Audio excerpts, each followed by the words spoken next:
Sino po si Mr. De La Serna? He was my EA in Malacanang. He was a member of my election staff. And until March of 2023, he was still in my private staff. Paano po kayo nagkakilala ni Mr. De La Serna? Is that normal practice, Mr. Chair, that when you are having lunch with a client, you would bring in other personalities that might not have anything to do with the subject matter of your meeting? It was just that I was in Pampanga. Matagal ko rin naman pong naging staff itong CR. So, I know that he was there because naghahanda nga siya mag-enroll. So, tinanong ko, nasaan ka? Oli ka, join us for lunch. So, Mr. Ganun Chair, lang po. coincidence seems to follow Mr. Roque. I'm not going to argue every single point raised. But ang tanong po, anong kriminal na bagay ang ginawa ko? Meron ba? Anong ebidensya na ang Lucky South ang nagbayad ng mga lupa na binili ko? Pinakita ko naman po, nagbenta kami ng 1.8 hectares. At sinabi ko naman po na yung perang yon ang ginamit na pambili. So sa akin po, pwede naman kayo magkaroon ng kahit anong conclusion, but eventually, ang tanong, anong ginawa kong mali? Meron ba ako ginawang krimen? Linawin na lang po natin yan para yan po talaga ang inquiry natin dito sa hearings na po ito. My first question po, I'd like to ask, is Mr. Roque aware of a certain Alberto Rodolfo De La Serna? Yes, Mr. Chair. Mr. Chair, sino po si Mr. De La Serna? He was my EA in Malacanang. He was a member of my election staff. And until March of 2023, he was still in my private staff. March of 2023. Paano po kayo nagkakilala ni Mr. De La Serna? Nagkaroon po ako ng project nung ako po'y kongresista na request ng mayor ng Tagbilaran. And it so happened that the project was in the barangay where his mother used to be barangay captain. So nagkaroon po ng inauguration around 2019. At doon po kami nagkakilala doon sa inauguration ng proyekto ng multipurpose hall sa kanilang barangay. So, Mr. Chair, he has roots in Bohol. Yes, in fact, he is a full-blown son of Bohol. Born and raised, taga Bohol po talaga Born and siya. raised po. But from my understanding, he found himself, of course, aside from your employ, he found himself in Porac, Pampanga. Is that correct, Mr. Chair? Yes, dahil siya po ay nasa isang aviation school ngayon sa Clark. After we severed ties in March of 2023, was it March 2023 or March of 2023 or 2024? After he severed his ties, umuwi muna, and then he apparently chose to pursue aviation rather than law school dahil ang lolo po niya ay isang famous lawyer din. So he pursued the aviation school in Clark. Yes, Mr. Chair. And because of that, he had to move from Bohol to Pampanga. Yes, Mr. Chair. And he somehow found himself in the compound of Porac. I believe in another hearing that we've had, you have confirmed that in fact is that correct, Mr. Chair, that you introduced him to Casiong? Yes, he met Casiong for the first time because he joined us after a court appearance. I think it was for lunch. So he met Casiong through lunch, still under your employ at the time? No more. He was already there in Clark. He was preparing to start his aviation school. He started in November, so we must have met Casiong around October because the case that we represented, the Whirlwind, started in August. Mr. Chair, if he was no longer in your employ, what was his business in that lunch? Well, he happened to be in Pampanga, and I know that he was in Pampanga because he's told me that he is pursuing aviation school. So he just happened to be there. I happened to be there. I said, okay, magla-lunch kami. You can join us because tapos na naman yung hearing by that time.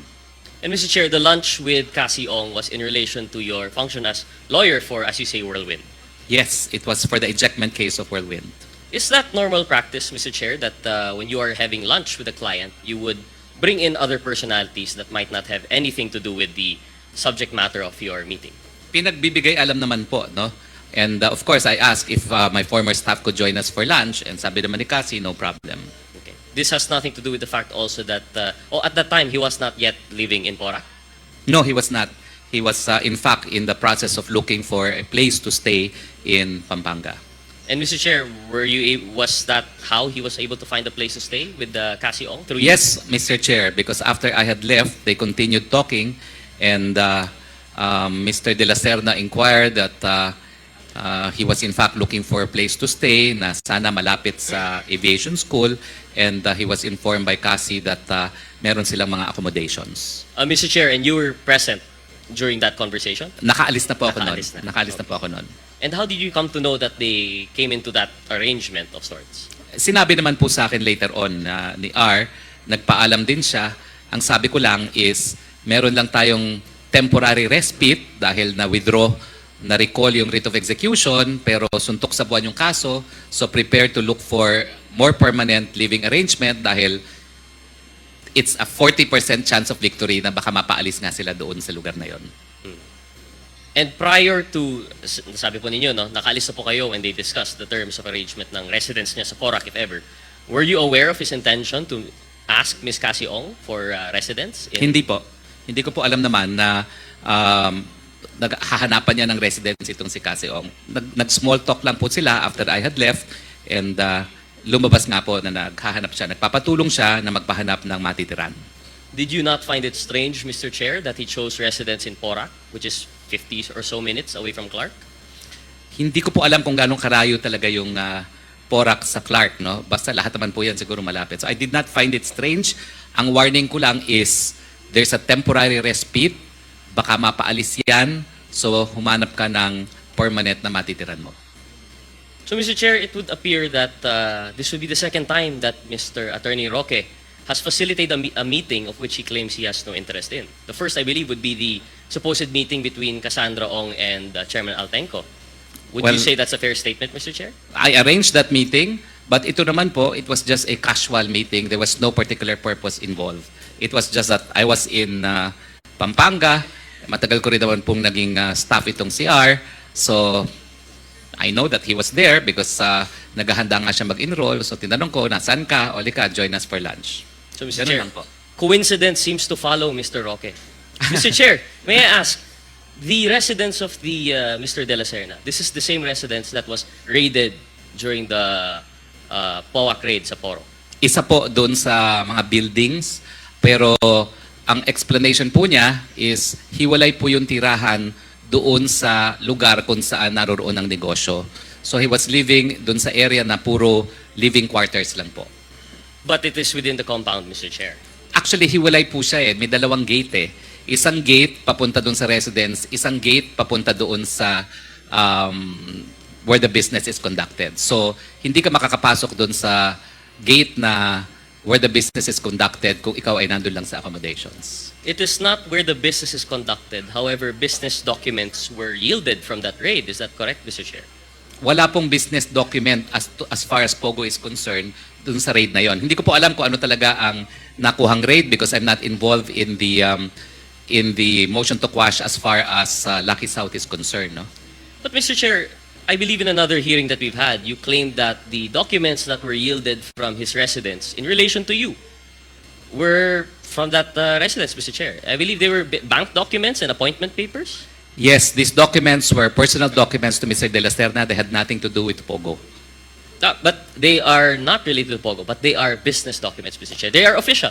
Appointment papers po siya, hindi ba? Well, yung appointment paper po niya, yung siya initially appointed sa Malacanang, isa po yan dun sa nasa files niya. I would say that's business po. Wouldn't you agree, Mr. Chair? Well, Let's hindi na put po. Pogo aside. Business papers po yun. Appointment po yun. Well, government po appointment yan. It is more of memorabilia kasi ang appointment po niya every 6 months. And that was his first appointment. Hindi naman po permanent appointment yan. No? Every 6 months po nare-renew yung mga appointment ng mga staff ng classification ni R. Are your banking documents also memorabilia, Mr. Chair? No, but the banking documents were appended to a visa application because naimbitahan po ako ng Ukraine at meron pong gera sa Ukraine. Nabago po ang mga plano. So yung mga original na dapat kasama ko umatras. So ang sabi ko, kung wala ka pang ginagawa, at sabi niya, wala pa naman, di pa naman siya nagsisimula, samahan mo ako dito sa Ukraine. So ura-urada po, we had to get a visa from the Polish embassy kasi dun po ang entry point to Ukraine. But the Ukraine government, being the sponsor, arranged our visa for Ukraine. Thank you, Mr. Chair, for that very long history of the appointment papers. Mr. Chair, so yung residence po niya in that compound, or you say it's separated by a gate or two, it is the same place that has been raided by PORA. That was raided in also the Porac. same office address that is subject of the two subleases between Whirlwind and Lucky South 99. I am not sure po because from the news, I know it's 49 buildings. Plus, meron pang separate corporate office na parang hotel. No? So I'm not sure if that's the same address. But that address is the same subject of the ejectment case that you were handling. Is that correct, Mr. Chair? Yes, but the ejectment case was on the basis of transfer certificate of title, not address, Mr. Chair. So your supposed dealings with Whirlwind were discussing the same subject property. The sublease, at least based on our records, as you say, there are 49 buildings, but I think the area properly describes the same subject area.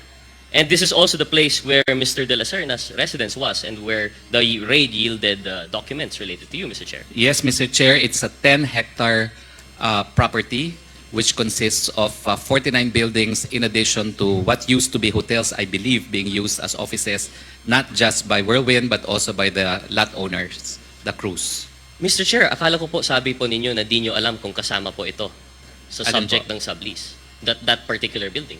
Pero you mentioned now that hindi po. you confirm now that it is part of the 49 buildings. No, the large 10-hectare. Sinasabi niyo po na ang ejectment case po is involving the 10-hectare property, pero yung renade po, may mga buildings na hindi kasama dun sa lease apparently, no? And that's just basing on newspaper reports. Kasi pati po yung isang building doon na parang hotel, na parang bahay o office ni Mr. Roberto Cruz. Di ko po alam kung nasama yun sa search. Thank you for the clarification, Mr. Chair. And actually, Mr. Chair, I still had some questions regarding the leases, regarding Ms. Paterna and his relation with Roque, and we have other questions regarding Lucky South 99.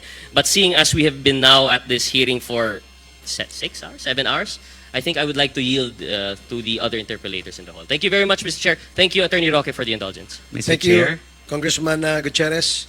Yes, just a short reply from very Attorney short po. I'm not going to argue every single point raised, but ang tanong po, anong kriminal na bagay ang ginawa ko? Meron ba? Anong ebidensya na ang Lucky South ang nagbayad ng mga lupa na binili ko? Pinakita ko naman po, nagbenta kami ng 1.8 hectares. At sinabi ko naman po na yung perang yon ang ginamit na pambili. So sa akin po, pwede naman kayo magkaroon ng kahit anong conclusion, but eventually, ang tanong, anong ginawa kong mali? Meron ba ako ginawang krimen? Linawin na lang po natin yan para yan po talaga ang inquiry natin dito sa hearings na po ito. Maraming salamat po. Thank you, Attorney Roque. Umani naman ito ng iba't ibang reaksyon mula sa ating mga netizens. Ayon kay Jam Clancy, the probability that all these are coincidence is what? 1 in a trillion, or maybe even much less than that. Pahayag naman ni Maluwayan, for sure may relation itong si Roque and this guy. Very obvious ang kanilang relationship kaya naintriga itong bagitong congressman. At ito naman ang saloobin mula sa ating kababayan na si John Lloyd Potpot, kagagawan din ni Roque yan bakit libre tirahan sa loob ng Pogo dahil si Roque ay protector at advisor ng Pogo, madaling intindihin. Mga kababayan, feel free to comment below para maglabas ng saloobin sa balitang ito.